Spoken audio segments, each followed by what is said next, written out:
By 1968, the Beatles had achieved unparalleled critical and commercial success. The album they released in the middle of 1967, Sgt. Pepper's Lonely Hearts Club Band, had been #1 in the UK for 27 weeks, and Time magazine called it a historic departure in the progress of music, any music. It was on the heels of this success that the group traveled to Rishikesh, India, for a spiritual retreat with Maharishi Mahesh, a chance to get away from everything, as John Lennon would later say. During the retreat, which lasted from February to April of 1968, the band spent long periods of time meditating and writing songs, and emerged with 40 new compositions, most of which would be recorded later that year. Around the same time, thousands of miles away in the sun-drenched hills of Topanga, California, a musician of much less notoriety was writing his own songs. The man, a 33-year-old ex-con named Charles Manson, had been paroled from the federal prison at Terminal Island the prior year and moved to San Francisco, where he traded up for a school bus and ultimately made his way to Los Angeles to seek the fame and fortune in the music industry he was certain awaited him. The Beatles recorded their new songs between May and October of that year, and on November 22nd released the album as a 2-disc set in the UK. 3 days later, the album hit the shelves in America, and with its all-white packaging, save for the band's name embossed in Helvetica slightly below the middle of the album's right side, it quickly became known as the White Album, each copy featuring a unique stamped serial number. The Beatles had broken new ground musically, covering a diverse range of musical genres, including folk, British blues, ska, music hall, and avant-garde. When the album finally fell into the hands of Manson, he raced back to the house he'd procured for his followers, known as the Family, at 21019 Gresham Street in Canoga Park, and began listening to it, back to back, cover to cover, over and over again. Transfixed with the music, he became convinced the songs contained hidden messages the Beatles were sending directly to him, and once that idea took root, there was no turning back. Ex-Manson family member Diane Lake, in her book Member of the Family, which she co-authored with Deborah Herman, wrote about the impact the album had on Manson and the rest of the group as a result. He played that album over and over because he wanted it to penetrate our consciousness. The record quickly became a fixture in the background. Manson, who often led his group through LSD-infused orgies and campfire sermons, had been preaching about an impending race war between blacks and whites and believed the Beatles' music crystallized many of the ideas in his head.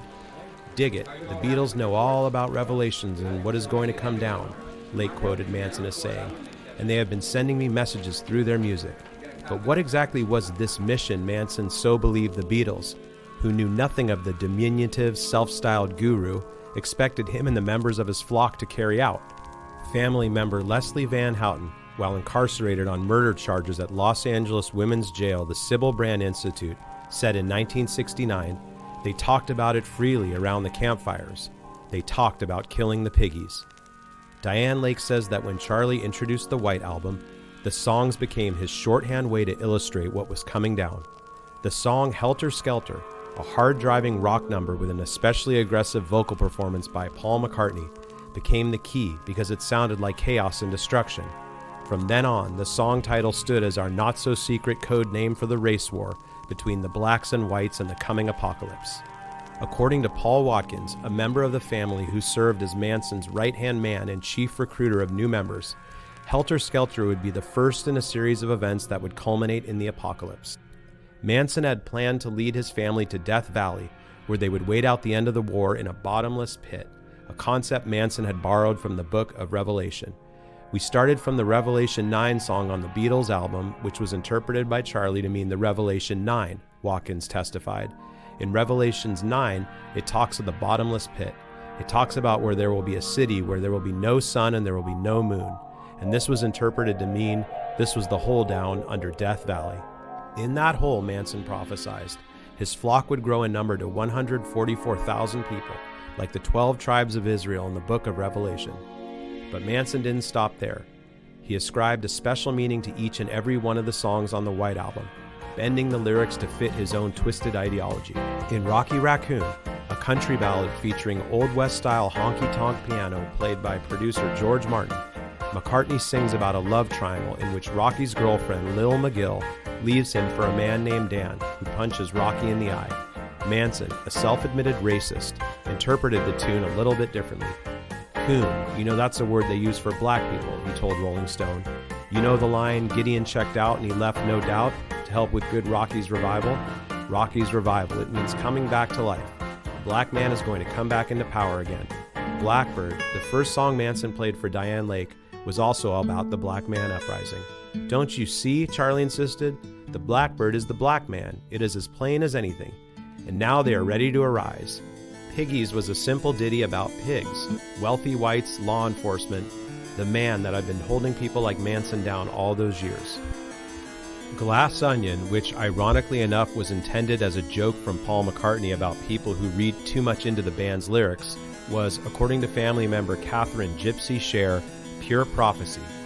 There will be a door of water that will open up for us to enter, she told Rolling Stone when they asked her about the family's pilgrimage to the desert. You know the Beatles song Glass Onion? Well, the glass onion is the door of water, and the hole in the ocean is the pool in Death Valley. Some of Manson's followers took things even further, listening to the album forwards and backwards, hunting for subtle messages buried in the compositions. Family member Clem Grogan, also interviewed for the Rolling Stone piece, found it difficult to contain his own racism when asked about Revolution 9, offering his own bizarre interpretation of the ethereal sound collage. At the end of Revolution 9, there's a shout, "Block that kick, block that dick." There are a lot of black men who want to put their pricks in white women. Whether or not Manson's wild interpretation of the White Album played into his motivation to direct his followers to commit murder is anyone's guess. The helter-skelter theory served as the cornerstone of Vincent Bugliosi's prosecution of Manson and his followers in what was at the time considered the trial of the century, and the ambitious attorney was successful in convincing a jury that the murders were committed in an attempt to ignite a race war. Years after the murders, John Lennon was asked how he felt knowing his music might have inspired some of the most brutal murders the country has ever seen. "It has nothing to do with me," he told Playboy in a 1980 interview.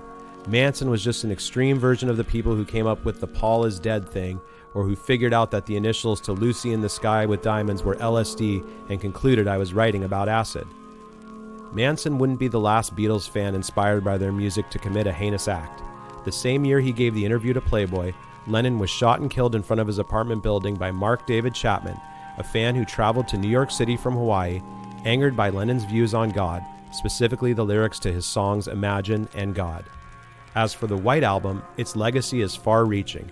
By 2019, it had been certified 24 times platinum by the RIAA, with 12 million copies sold in the US alone. The album is still in high demand, and original copies with low serial numbers fetch hefty sums on eBay.